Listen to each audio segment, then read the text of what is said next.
Hi everybody, bonjour tout le monde. I hope you're getting the audio now. If you want to give me a big thumbs up. Je viens d'y aller en direct, diffusion en direct. Donc si vous voulez me donner un petit coucou, montez les pouces pour me montrer que vous entendez. Make sure that you hear the audio. Everybody should be hearing me now. Yes, yes, we're all good. Awesome. So, hi everybody, and what a big crowd today. Bonjour tout le monde, je suis content de voir autant de personnes ici aujourd'hui. Bienvenue aux sessions de cuisine avec moi, Sky. So, welcome to the cooking sessions with me, Sky. I do this once a month on the first Monday of the month for anybody who's not had a chance to be here before. I try to do a recipe that is easy. I try to incorporate a lot of hints and techniques on how to make cooking more fun and more efficient. And I also try to incorporate, as best I can, some ideas from my garden. I grow a lot of fruits and vegetables, and so, especially during the summer, I like to incorporate that as well. Donc, bienvenue aux sessions de cuisine avec moi, Sky. J'essaie de faire des cours de cuisine à chaque mois de l'année, donc toujours le premier lundi du mois. J'essaie de faire des recettes qui sont quand même faciles, abordables et j'essaie de faire des recettes. J'essaie de donner des techniques, des petits aides pour rendre la cuisine plus efficace et plus amusant, plus intéressant à faire à la maison. Donc j'essaie de partager mes petits trucs, mes astuces à moi, étant chef à temps plein.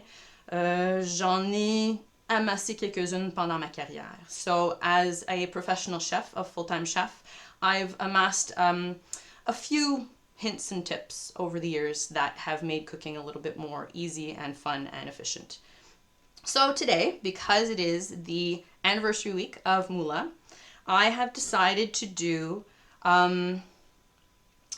something that is themed on the only real example of food in the game, with the exception of the steak, which at this point we're not calling food anymore, shall we say. Aujourd'hui, j'ai décidé de faire quelque chose thématique avec la caverne, puisque c'est la semaine de l'anniversaire du live de MOULa. L'exception de bouffe, on va dire, je ne touche pas au steak de Zandy parce qu'on s'entend, ça fait tellement longtemps que c'est en train de cuire, ce n'est plus de la bouffe. Mais le seul exemple que j'ai pu trouver en caverne, c'est des champignons. Donc, les champignons de Taladan. J'ai décidé d'essayer de trouver une recette. Et puisqu'au cours des années que je fais partie de la communauté, il y a beaucoup de monde qui parle d'un fameux gâteau peint aux champignons. Je me suis dit j'allais tenter une recette avec les champignons de Teledan. So over the years I've heard about this mystical magical loaf bread that people have made with the mushrooms and Teladon. So it only seemed natural to me to try and come up with a recipe for this mysterious Teladon mushroom bread. So that's what we are doing today. Yes, absolutely mystical. Not even intended, Murray. I promise you that. That's just what came to my mind. These things are not scripted whatsoever, if you haven't been able to tell yet.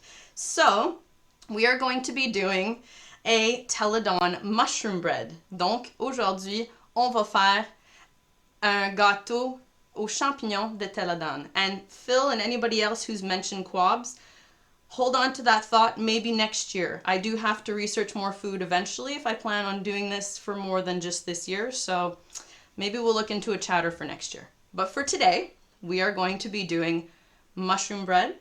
Donc aujourd'hui, on va faire un gâteau, un cake aux champignons. Now, I keep calling it in French a cake. There is a significant difference with regular cakes in North American and maybe European cuisine and cakes in French cuisine, where I sourced my recipe from. So in French cuisine, there are savory cakes that are used kind of as an appetizer. They're heavy in eggs, and they kind of resemble a mix between a loaf and a quiche. Yes, absolutely. The recipes are going to be available on my website. I will get to that at the end of the cooking session. Donc, question vite, vite, il y a quelqu'un qui demandait si la recette sera disponible pour recopier. Absolument. Donc, toutes les recettes, incluant copie de ce vidéo ici, vont être disponibles sur mon site. Je vais vous donner les informations à la fin de l'atelier. Donc, je parlais du cake aux champignons et le fait que c'est quelque chose en Amérique du Nord que nous autres, nous associons vraiment avec des desserts et des plats sucrés. Tandis que en France, où est-ce que je suis allée chercher l'idée pour ma recette, il y a beaucoup d'exemples de cakes savoureux, donc faits avec des légumes, qui sont servis en apéro, en collation. Et c'est vraiment quelque chose qui n'est pas connu nécessairement dans la cuisine nord-américaine. Donc, je me suis dit, j'allais faire une recette basée sur un cake savoureux pour montrer qu'il y a vraiment d'autres options avec des recettes qui ne sont pas nécessairement connues ou disponibles en Amérique du Nord. Donc voilà. We are going to do a savory cake, so I'm going to pull out some of my ingredients to show you, and I'm just going to move this mouse out of the way so that it's not in the shot, because obviously that's not very good. So, what I did was I sourced some of the most extremely interesting mushrooms I could find because I wanted them to look like Teledon mushrooms. Of course, why wouldn't I, right? So, let's take a look a little bit at some Teledon mushrooms. Donc, on va regarder premièrement les champignons qu'on irait chercher probablement à Teledon. Donc, vous voyez ici les photos que j'ai prises dans la caverne. Donc, ils sont vraiment longs, pointus, ils ont des belles petites têtes.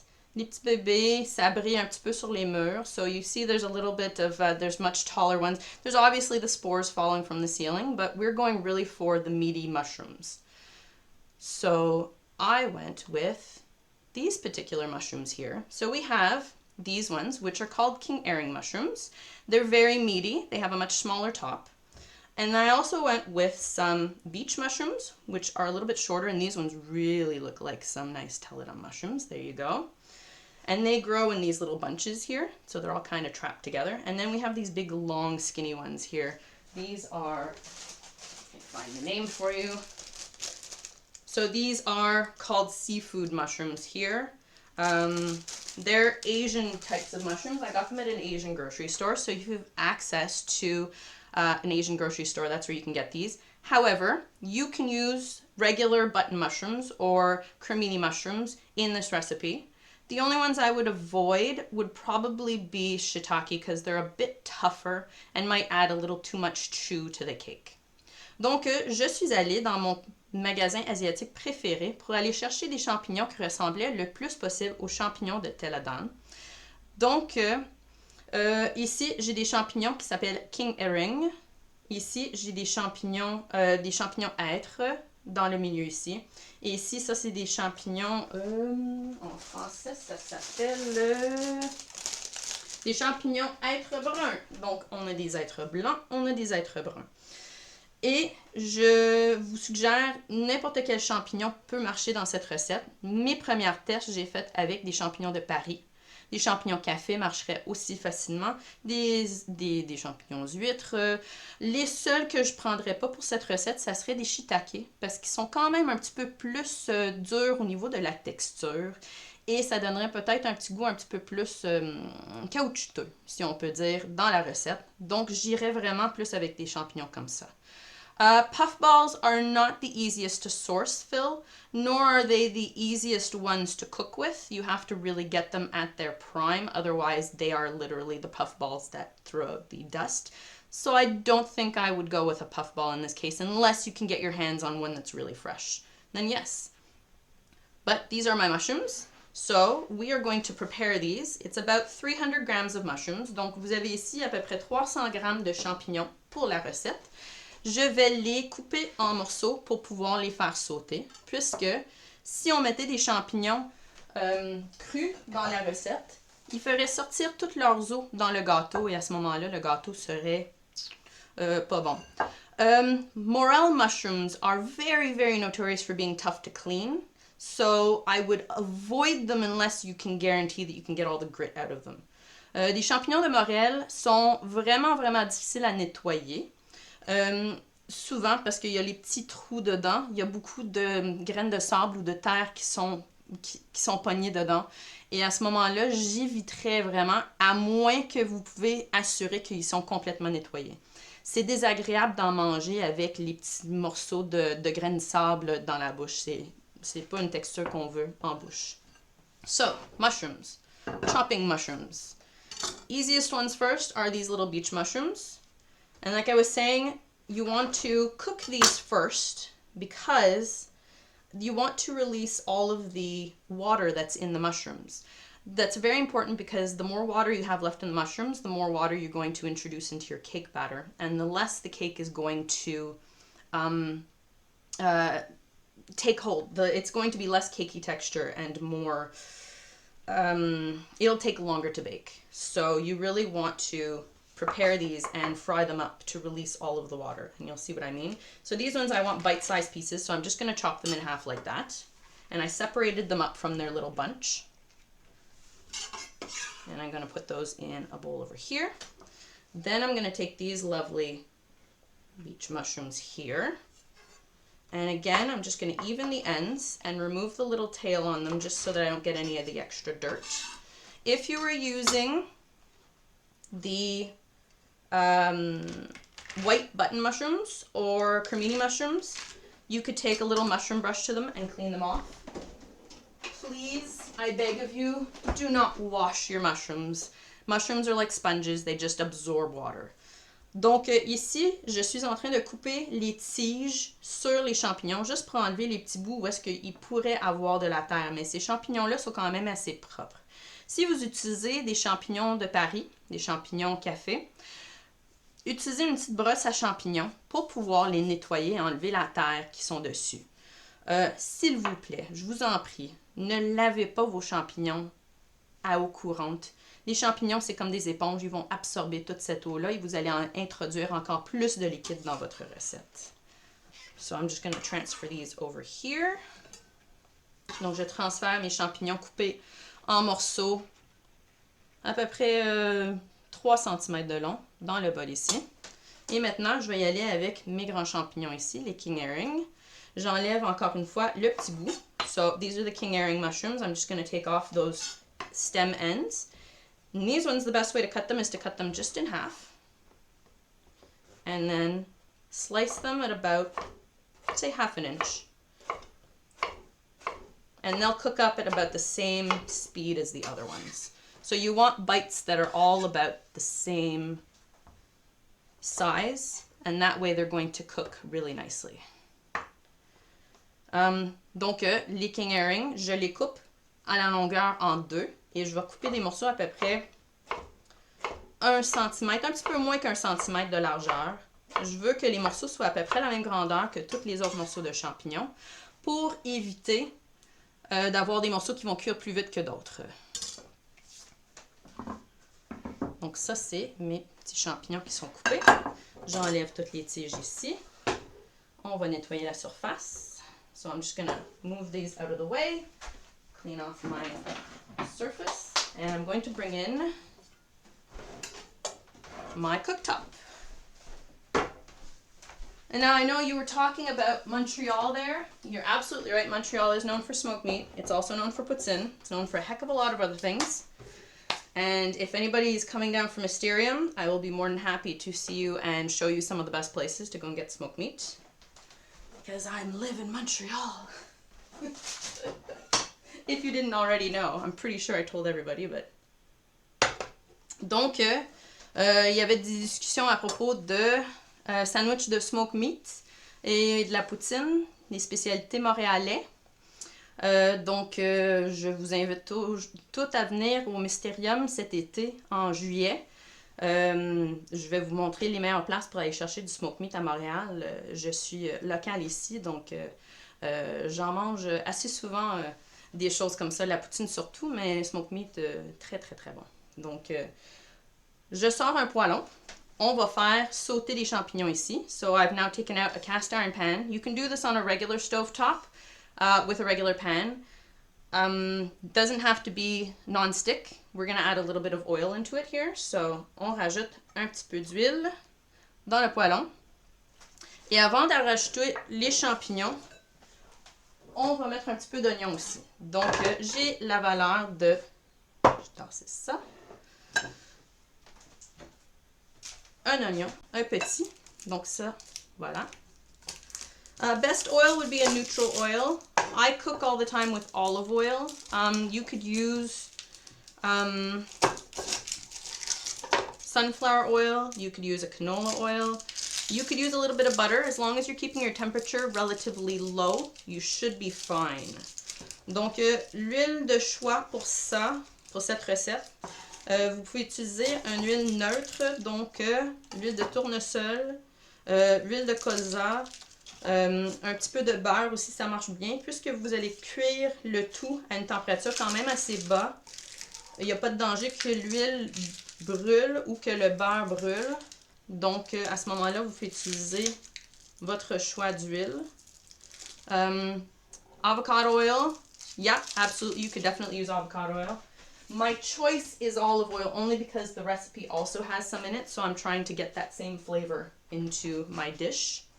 Donc, moi, j'ai choisi l'huile d'olive puisque je cuisine beaucoup avec. Mais en même temps, il y a de l'huile d'olive dans la recette. Donc, je vais aller rechercher ces mêmes saveurs avec l'huile de cuisson. Was it really, Phil? That explains a heck of a lot. Canola was used to lubricate U.S. aircrafts in World War II. Huh. Donc, je suis en train de trancher mes oignons. I'm cutting my onions over here in the corner. I don't know if you can see that. I'm just going to slice them up really small and then finely dice them. I don't want big chunks of onion in my dish. If you want to do this in a food processor, you definitely can. But I just chop them really, really small. The cooking will be a lot faster and then I won't get big bites of onion in my final cake. Donc ici sur le côté, je suis en train de ciseler finement mes oignons. C'est un petit oignon blanc, sinon on peut utiliser des échalotes françaises aussi. Je veux le couper quand même assez petit pour que la cuisson soit beaucoup plus vite et que dans le résultat final, je n'ai pas des gros morceaux d'oignon dans la bouche. Je veux des morceaux de champignons, mais pas d'oignons. Donc, je veux vraiment les faire fondre. Et pour ce faire, je coupe des morceaux le plus petits possible. So, I really want these to kind of melt into the dish. So, I'm going to cut them as small as possible. Now, you see my onion was growing. Vous voyez ici, j'avais une petite tige sur l'oignon parce que c'était en train de pousser. N'oubliez pas que cette partie-là, on peut quand même cuisiner avec. C'est comme un oignon vert. Donc, j'enlève juste le petit papier de plus et je vais le trancher pour le rajouter dedans. So, my onion actually had a little stem on it. It was growing in the cupboard. So, don't forget that this is actually kind of like a green onion. So, I'm just going to slice that up and add that in too. And that's going to be good. So, I'm now going to turn on my burner. And I'm going to turn it down to a medium heat. Donc, j'allume mon brûleur et je vais chauffer à feu moyen.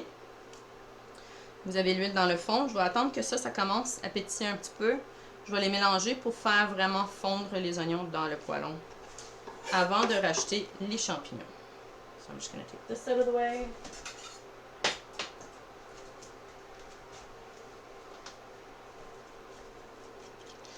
Yeah, Alan, this is absolutely an induction burner. It is, it was a gift from my boss at work, actually, for the purpose of doing this. And I find it handy because I can keep the same camera setup and then cook directly in front of my existing stove. I tried one time doing the back and forth and it was a little bit tough technically to bring the camera over there and then back again, so this works really well, with the exception of the fact that most of my pots and pans don't actually work on this. So I use a lot of cast iron for the purpose of the cooking sessions, but I think it works out really well. Donc, Alan est en train de demander si c'est un brûleur à induction. Absolument. C'était un cadeau de mon patron au travail pour justement faire ses cours de cuisine. J'ai essayé une des premières cours de cuisine que j'ai faites, j'ai essayé de transférer la caméra entre ma planche de travail et mes ronds qui se retrouvent en arrière de moi. Et les difficultés de changer la caméra de place, c'était trop pour pouvoir justement faire ça plus facilement. Donc je me suis dit, ça avec le brûleur à induction marche vraiment bien. Je peux cuisiner devant vous. Et ce n'est jamais chaud, donc je peux le placer sur le plancher quand j'ai fini avec. Et voilà. Interestingly enough, for all the years that I've worked in a restaurant kitchen, I have never had the pleasure of working in a place that has a gas hob. Only when I've gone camping do I have propane camp stoves. But other than that, it's been electric or induction when I travel. So. Donc, dans toute mon expérience en cuisine de restaurant, j'ai jamais travaillé dans un restaurant où on travaillait sur des ronds à gaz. Les seules chances que j'ai eu à travailler avec, c'était en camping, donc avec des fours à propane.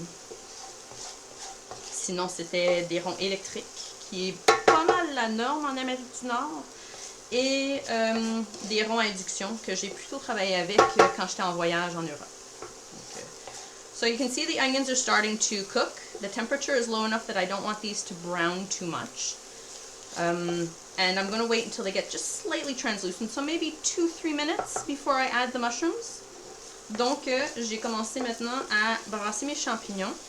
Ils vont suer légèrement. Je ne veux pas monter la température trop haute puisque je ne veux pas les brûler. Et aussitôt qu'ils sont un petit peu plus translucides, je vais rajouter les champignons dans le poêlon. Phil, an induction burner is a burner that works on, I believe it's magnets. So the only way that the burner actually works is if it comes in contact with a pan that is magnetic, and then it starts heating up. But the surface itself does not actually get hot. Just the burner part of it gets hot, which is really interesting. So it's a really cool technique. It's very scientific. And I like it, but you have to basically fill your kitchen with pots and pans that are actually going to work with the induction burner. And that's my case. Is the only ones that I have that work with this are the cast iron. So if I'm doing any kind of frying in other pans, I can't transfer them over. I have to make sure that I'm doing it in this pot. And the other thing that I found with an induction burner, and I don't know if any of you have had this experience, is this one has a safety on it that if the pan is dry, it will not heat. It'll actually read an error. It has to have something like the onions. So one cooking lesson we tried to do naan bread, and so I had to heat up the pan first to put the bread into it, and it would not heat up. It would actually, it just shut off automatically. It was a little bit annoying. Donc, le rond à induction, je le trouve très très bien. Je peux utiliser tous mes poêlons en fonte dessus. Mais le seul problème que je trouve avec, c'est que, surtout avec ce rond-là, il y a un genre de sécurité dessus qui fait en sorte que je ne peux pas le chauffer si le poêlon est vide. Il faut avoir quelque chose dedans. Donc, un des cours de cuisine que j'ai fait, j'ai voulu faire des pains nan. Il fallait chauffer le poêlon avant de mettre la pâte à pain dedans. Et malheureusement, je ne pouvais pas le faire sur ce rond-là. Donc, il y a quand même des plus et des moins, des positives et des négatives à avoir un brûleur. En tout cas, ce brûleur à induction-là. Peut-être qu'il y en a d'autres. Là, je vais rajouter mes champignons. So now I'm going to add my mushrooms. You noticed I pushed my onions to the side, just so that the mushrooms come in contact with the surface of the pan before I burn the onions. Donc, vous remarquez, quand j'ai rajouté les champignons dans le poêlon, j'ai repoussé les oignons sur les rebords. Je fais ça pour que les champignons soient en contact avec le fond du poêlon. Je veux que ça commence à chauffer dans le milieu avant que les oignons brûlent sur les côtés. So, while you're asking about the stainless steel, I'll show you something. I do have stainless steel pots. So these ones here, these ones are stainless steel that I use on my regular stovetop. And the interesting thing is that this particular burner comes with a magnet that you use to test your pans. This thing right here, you stick it to your pan, and if it sticks, it means the pan will work on this particular burner. Yeah, doesn't work on stainless steel. And all my pots are stainless steel, with the exception of like these two. So, donc, juste pour vous montrer, on demandait si ça, le rond marche avec des poêlons en steel. Oh, now we get to see what French words I don't know. Stainless steel is... Anybody can help me out. Steel. En acier, voilà. Donc, le poêlon en acier ici, j'en ai plein. Et normalement, on penserait que puisque c'est en métal, on devrait être capable de l'utiliser sur un rond à induction. Mais ce rond à induction vient avec ce petit aimant ici. C'est pour tester les poêlons pour voir si ça marche. En temps normal, ça devrait coller sur les poêles en acier. Les poêles en métal, celui-là, ne marche pas. Donc, toutes mes poêles ne marchent pas, malheureusement.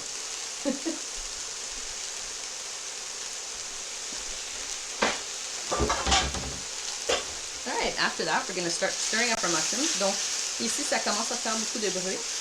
Je vais commencer à remuer. Pour les oignons, les champignons, on veut cuire ça jusqu'à temps que les champignons commencent à ressortir tout leur jus. Et après ça, jusqu'à temps que les champignons sont secs. Donc, tout ce jus-là, on veut le faire évaporer, d'en avoir le moins possible dans le cake. So, my mushrooms now are starting to sizzle a lot because they're releasing their juices. What I want to do is I want to cook them in the pan until they release all the juices, and then I've evaporated all of those juices that have come out. This is important because we don't want all of that liquid going into the cake. So I'm just going to stir these up a little bit and probably put this down just a tiny bit. And you can see there's a little bit of browning, but not too much. You don't have to brown them, you just want to cook them. So while this is cooking, I'm going to add the rest of this, I'm going to get the rest of the spices ready for seasonings, not spices, seasonings. Where did I put those? So here we have some parsley. And I'm going to grab some garlic. There we go. So this is from my garden. I grew garlic last year. And we need the equivalent of 2 cloves of garlic. That's true, Alan. It is hard to reduce the liquid without burning things. You just kind of keep stirring, first of all. And second of all, turn down the heat and have a lot of patience, which admittedly I don't have either in the kitchen. I want things to cook faster so then I can eat faster. Donc, c'est vrai que pour réduire le liquide, il faut le faire sans brûler les items dans le poêlon. Important, c'est baisser la température et remuer. Mais j'avoue que moi, je suis une des premières à faire cuire les affaires à une chaleur trop haute parce que je veux juste manger plus vite. So, I'm peeling some garlic. Je suis en train d'éplucher une gousse d'ail quand même assez grande.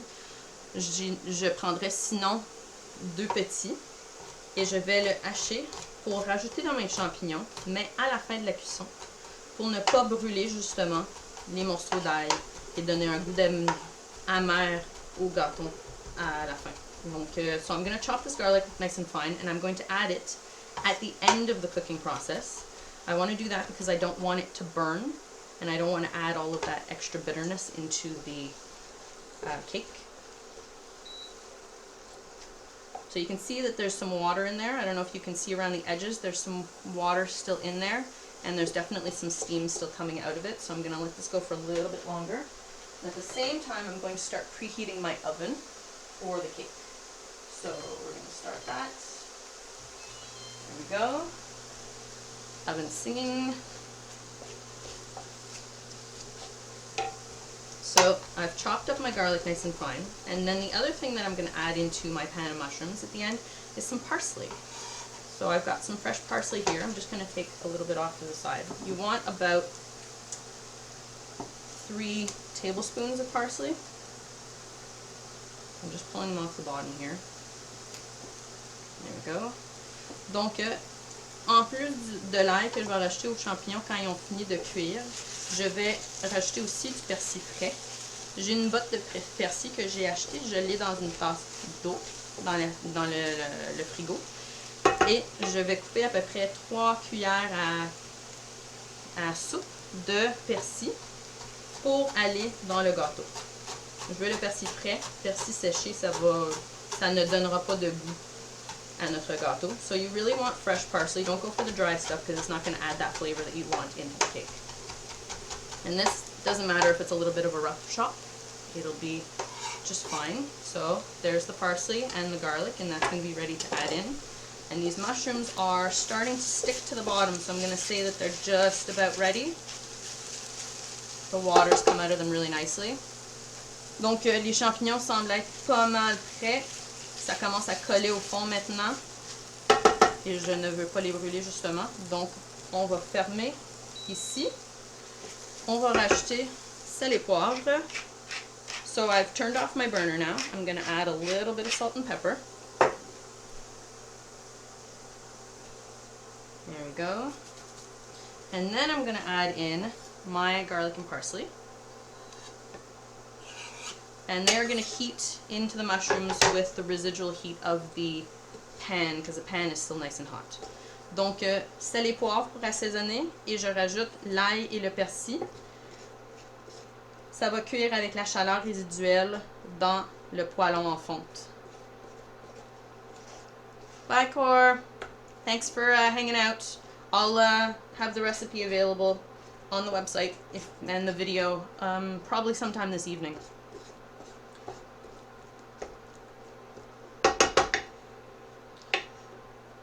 Donc, tout mélangé, ça donne vraiment une merveilleuse senteur. Ça, je vais le laisser refroidir juste un petit peu. So I'm going to now put this to the side. I want it to cool down just a little bit, but not a whole bunch. Yeah, the green herb is parsley, so this is parsley that I bought. Don't use the dry stuff because it's not going to add any kind of flavor to your dish. You really want to go for the French. Okay, and now I'm going to shift some things around. One of the fun things about having such a small kitchen is trying to find space for everything. So I'm just going to move this over here. I'm now going to move the burner. Look at that. Goodbye, burner. And now I'm going to move this over to the side here. Ta-da! And get the garlic off of here.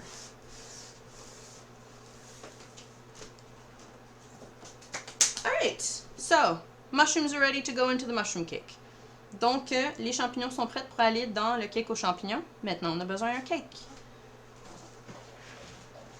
So, we are going to bring in the cake ingredients. So we have flour. On a de la farine tout usage. On a du lait. We have some milk. On a des œufs, so eggs. You're going to notice for the size of the cake, this is a lot of eggs. That's important. It's what makes it kind of the savory cake. We have baking powder. Donc ici, c'est de la levure chimique ou bien la poudre à pâte. We're going to have some cheese, because everything's better with cheese. And oil. I'm using olive oil, which is what I cooked with. You can use the oil of your choice. This is a good one to have a nice flavorful oil because it will add oil, a nice flavor to the dish. Donc, finalement, de l'huile d'olive. Ici, vous pouvez utiliser l'huile au choix. Moi, je trouve que c'est une bonne place pour utiliser une huile qui est un petit peu plus aromatique puisque ça va donner de la saveur au gâteau. J'ai le moule à gâteau qu'on va utiliser pour cuire. Donc ça, c'est un moule à cake. This is my loaf pan, North American standards, or a French cake pan, but it's about 4 by 8 inches. Or 8 by 20 centimeters. Donc, le moule que j'utilise ici, c'est à peu près 4 par 8 pouces ou bien 8 par 20 cm. And finally, We've got some cheese, but we're going to do this in just a minute. So I'm just going to put those there and hide them for you for a second. Donc, pour préparer le gâteau, première chose, le lait, on veut le chauffer légèrement.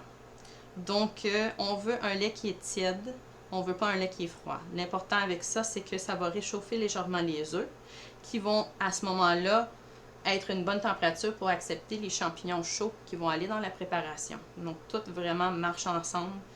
Le lait chaud va chauffer les œufs qui vont être à une bonne température pour les champignons. So, first thing first, I want to lightly warm my milk. I want it to be not room temperature, I want it slightly warm. The reason for this is that when I mix it into the cake batter, it will warm up the eggs just a little bit, which will then be at the right temperature for the mushrooms, which are already warm. That way I will not get a curdled result. So the milk will warm the eggs and the eggs will be at a temperature that they will be able to accept the mushrooms without ruining the whole cake. It's important that this is slightly, so I'm just going to put this like 30 seconds in the microwave.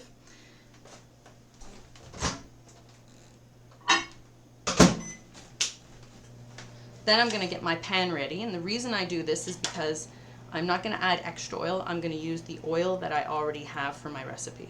Donc, je vais graisser légèrement le moule à gâteau, mais je vais utiliser l'huile qui va aller dans la recette. La raison pour ça, c'est je ne rajouterai pas plus d'huile dans la recette que j'ai pas besoin. Je prends celui qui est déjà mesuré et je vais juste brosser légèrement le moule à gâteau.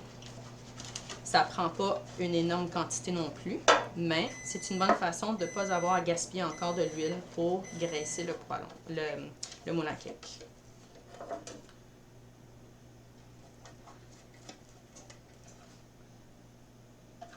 Et voilà. Donc ça va être prêt pour accepter le gâteau. Ta-da-dam.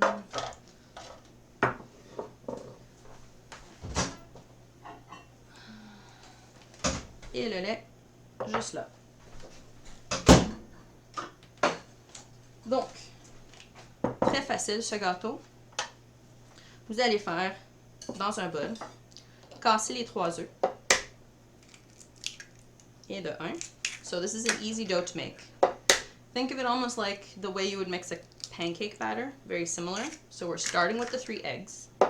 They can be cold or room temperature because they will get warmed up slightly with the milk. So I break my 3 eggs into the bowl. I'm going to mix and whisk those together. And I know there's somebody somewhere who's saying that bowl is not big enough. I promise you I tested it. It already is. Donc, je mélange les œufs dans mon bol ici. Je rajoute le lait tiède. Je vérifie avec mon doigt. Mes mains sont propres. So, I'm putting in my warmed milk. I was just checking the temperature with my finger that it's not too hot, and I promise my hands are clean. There we go.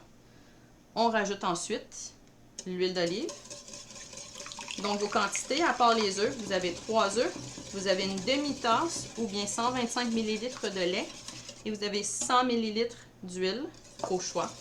So, for your quantities, and again, this will be in the recipe, you have 3 eggs, you have a half a cup or 125 milliliters of milk, and you have 100 milliliters of oil. I think that's 1/3 cup, but don't quote me on that. Go with 100 milliliters. Okay, so that's the liquids, and hopefully I can get this to sit somewhere, but I don't think it will, so I'll do that. Oh, there we go. Brad, that one's for you. The oven's singing.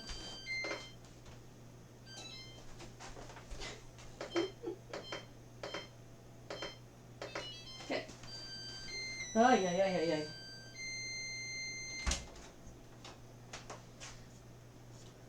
Then, now that I've got angry at my oven for enough. No encore, please. So, I have here 150 grams of flour, which is about 1 cup plus 2 tablespoons. But go with 150 grams. It's a lot easier to measure out, and you'll get a very even amount every time. Pour la farine, j'ai ici 150 grammes de farine, tout usage. Vous avez aussi un sachet de levure chimique, ou bien 2 cuillères à café de poudre à pâte. Donc ici, en Amérique du Nord, on n'a pas des sachets, ou bien si on en a, c'est pas la façon commune qu'on l'a. C'est vraiment disponible en plus grosse boîte. Donc, je vous montre ça. Voilà.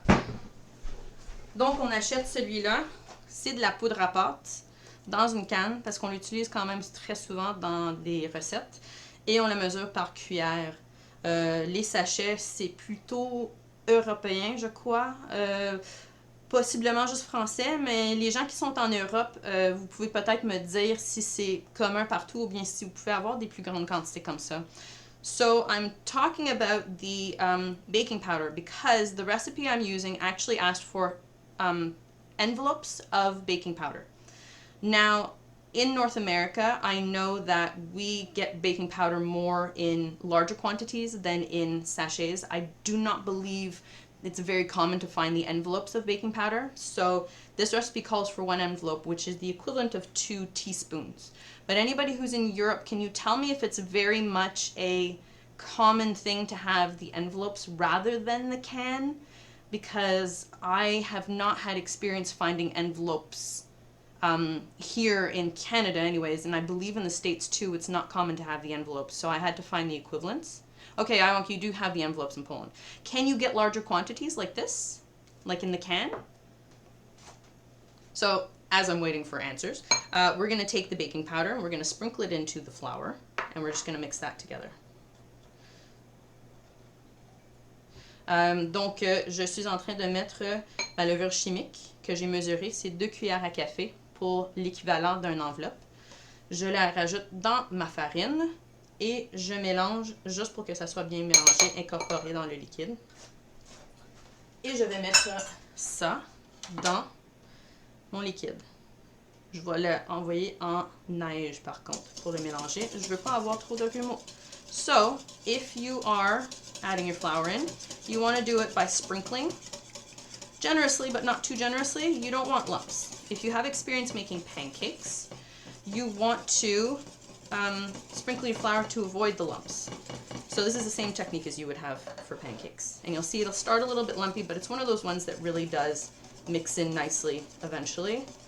I'll end with a product that's not super lumpy. So Lou, you said that's just the envelopes in France, eh? No large quantities. Donc Lou, il n'y a pas de grosses boîtes format de poudre à pâte ou bien de levure chimique disponible en France non plus.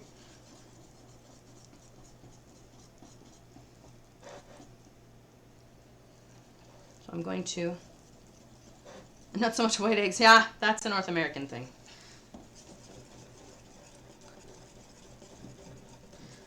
There we go. So I'm gonna mix that in, go and get all the edges there. Donc vous voyez, la pâte, elle est quand même assez liquide. Vraiment une texture de... Okay, so the yeast is actually the baking powder, right here. And the baking powder gets mixed into the flour first, just so that it gets mixed in evenly to the entire batch. If I did it separately, I might get a little lump of baking powder, and I don't want that. So it's important to mix your baking powder into your flour first and then sprinkle the flour into the rest of the mix. Similar to if you're making pancakes.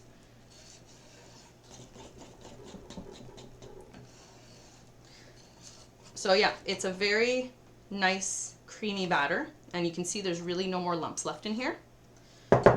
So just with the whisk, it's super easy to stir that in. I'm gonna just move these things out of the way.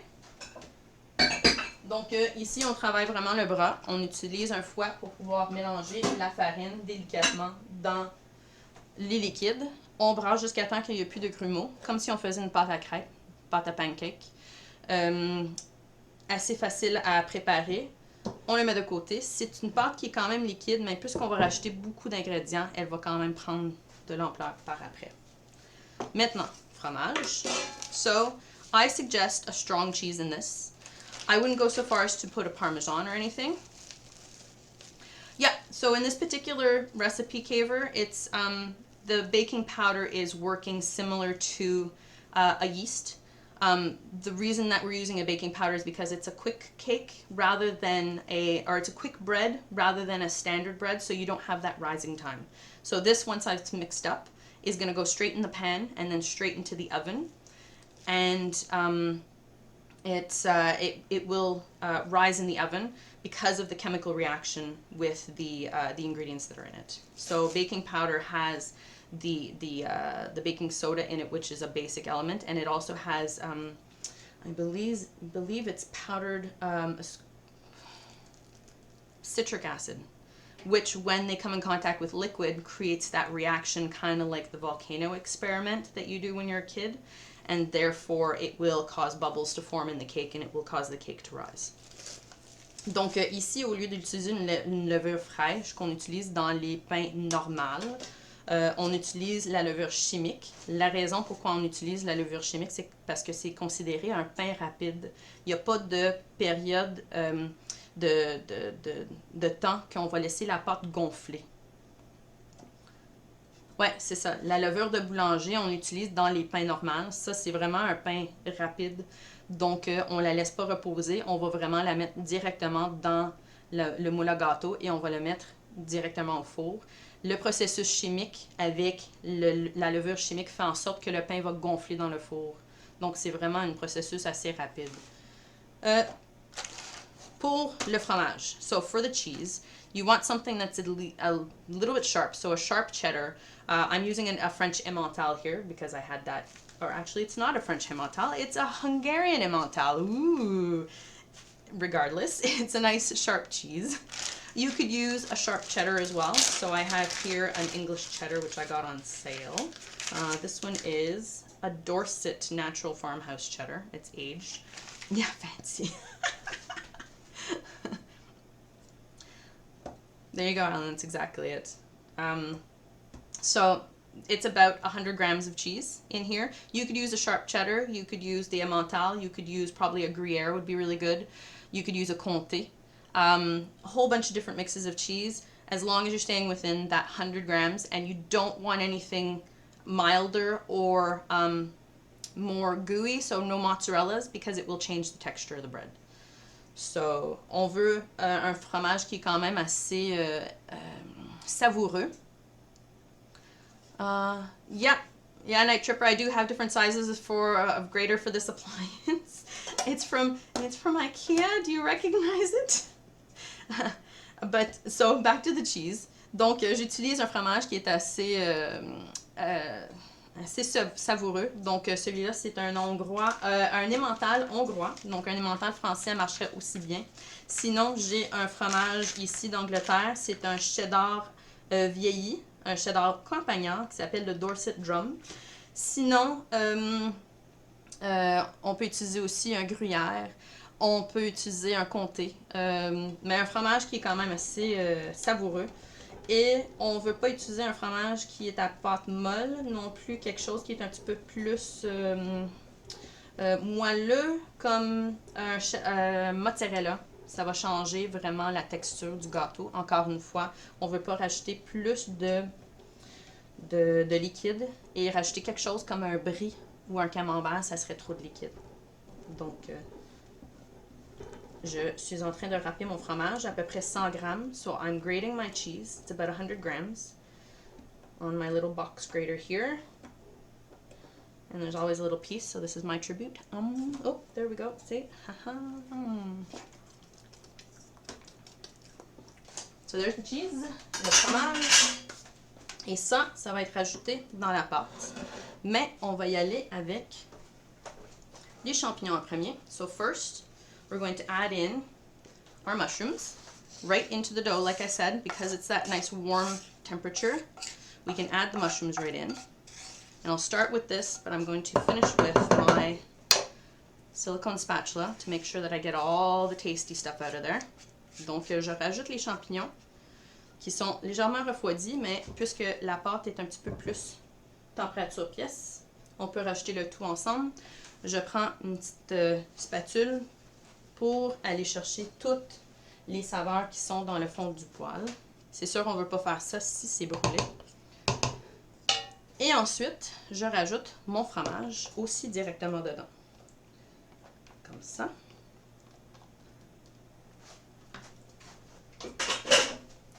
Et je brasse le tout légèrement. So I'm just going to gently mix the whole thing together.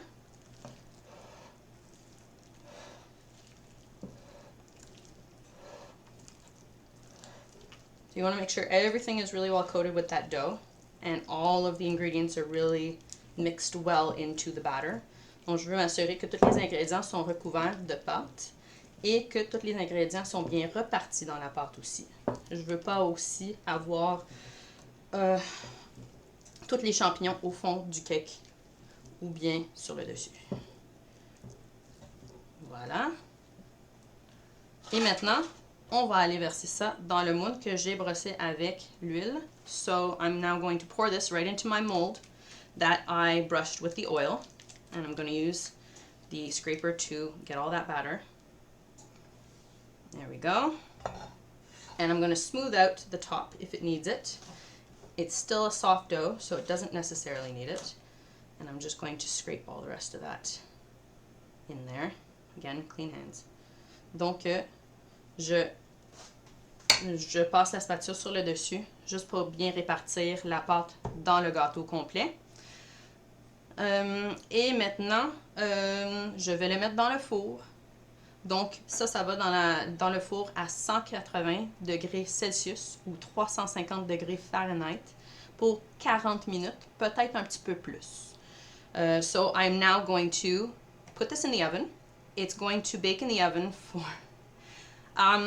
it's going to bake in the oven at 180 degrees Celsius or 350 degrees Fahrenheit for about 40 minutes.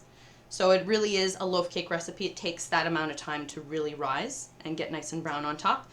You want to test it at the end of the cooking process with a toothpick just to make sure it's not still gooey in the middle. Depending on how much of that liquid you got out of your mushrooms, it could sometimes take 10 to 20 minutes longer, but not always. Oh, wait for it, Alan, wait for it. So this is going in the oven. And I'm going to put on my timer, so the oven's going to sing a little bit more.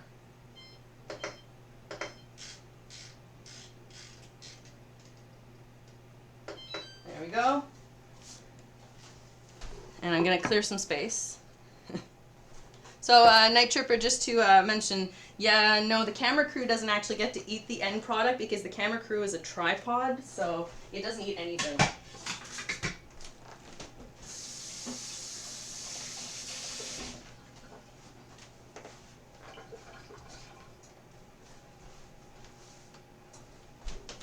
Clearing up some of the things in here. We don't need the salt and pepper. We all saw the mushroom brush. It's all good. There we go. The cheese.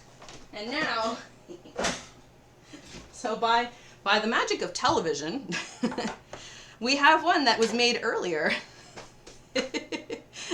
As Alan said, da-da-dum, here is the loaf pan. This is the loaf that I baked earlier.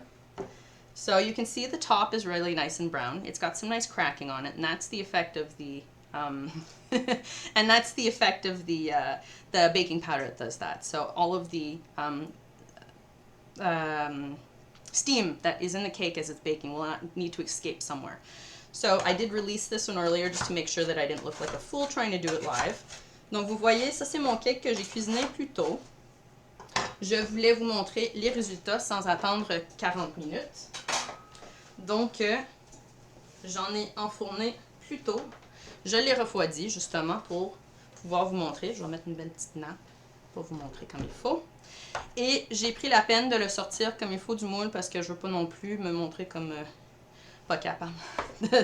So, this comes out really nicely. You can see all the beautiful parsley and mushroom speckling in there. And on the top, you can even see some of the mushrooms.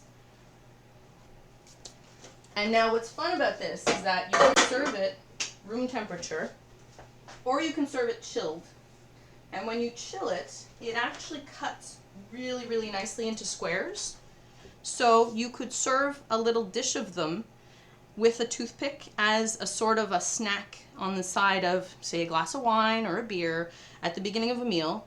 Or you could have this as part of a lunch with a nice side salad because it has so much good stuff in it. It has the mushrooms, it has the cheese, it has the eggs. It's really filling. So you've got options. Donc, le gâteau se sert vraiment bien température pièce. Mais vous pouvez aussi le refroidir et ça se coupe comme un merveille, vraiment. Qu'est-ce que j'aime avec ce gâteau-là? Si on peut le servir en tant que collation avec un verre de vin, avec une verre de bière, en apéro, avant le repas, vous prenez quelques petits morceaux en cubes. C'est vraiment, vraiment bon. Sinon, vous pouvez servir quelques tranches avec une salade, comme un petit collation, un déjeuner, puisqu'il y a quand même des très bonnes choses dedans, comme les champignons, comme le fromage, comme les œufs, le persil. Donc, c'est quand même assez copieux comme collation. Je trouve que c'est quand même assez facile avec un bon couteau de trancher. Et vous pouvez voir, regardez comment vous avez des beaux champignons à l'intérieur de ça. So look when I slice it, how beautiful it is with all of those mushrooms inside. And I'll do the same thing here. So I'm using a really good knife, but a serrated knife would work well too. Donc j'utilise mon couteau de chef, mais on peut utiliser aussi un couteau dentelé et ça marche très très bien. Donc vous voyez vraiment les morceaux de champignons. Et comme je vous dis, vous coupez en petits cubes, comme ça. And then you put these. Donc vous mettez les petits cubes dans un petit bol de côté.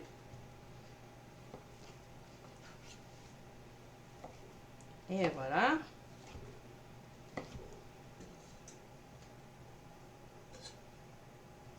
There you go.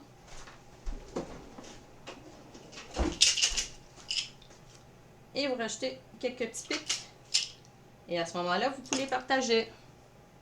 Donc, vous avez le gâteau aux champignons de Teledon. So, right there you have the Teledon mushroom cake.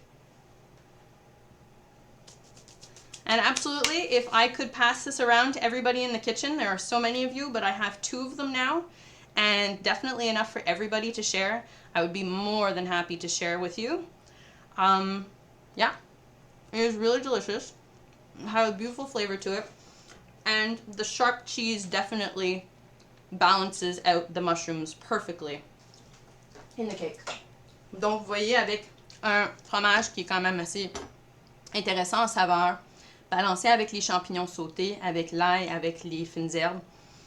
C'est vraiment, mais vraiment une belle balance de saveur. C'est un mariage parfait. Donc, voilà, je vous présente mon gâteau, mon cake aux champignons de Teledon. So, I am now presenting to you my savory cake with Teledon mushrooms. So, I thank you, everybody, for being here. Like I said, I do this every month on the Mondays. So if you are interested in some of the previous classes, or if you're interested on the previous classes that I've done, I'm up to number 18 now. So there's 17 other recipes that I've done. They are available on my YouTube channel, which is Skyisblu. And they are also available on the website that I've made specifically for this. So it's Cooking Sessions with Sky, all one word. .blogspot.com. So you can find that. And I believe the links are also available on the Guild of Messengers calendar, so you can find all the links there. And you can ask me directly. I'm more than happy to share those links with you. Donc, comme j'ai dit au début du cours, je fais ces cours de cuisine à chaque mois, tous les lundis, le premier lundi du mois. Je suis rendue maintenant à numéro 18, donc vous avez 17 autres recettes et cours qui sont déjà présentés. Si vous cherchez les vidéos et les recettes écrites, les vidéos sont disponibles sur YouTube, donc sur ma page personnelle, Skyisblu. Et vous pouvez trouver toutes les recettes sur ma page que j'ai créée justement pour ces sessions de cuisine. Donc c'est cookingsessionswithsky.com. cookingsessionswithsky.blogspot.com et ce lien est disponible sur la page du Guild des Messagers et aussi si vous me demandez directement, je peux vous offrir les liens soit dans la caverne ou bien si vous faites partie du forum Mistpedia, les liens sont toujours disponibles là-bas aussi. Donc, merci énormément.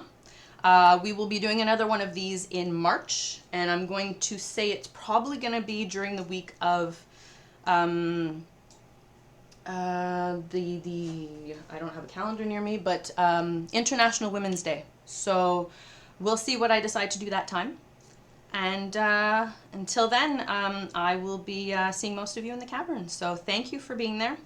And I will see you next time. Donc merci.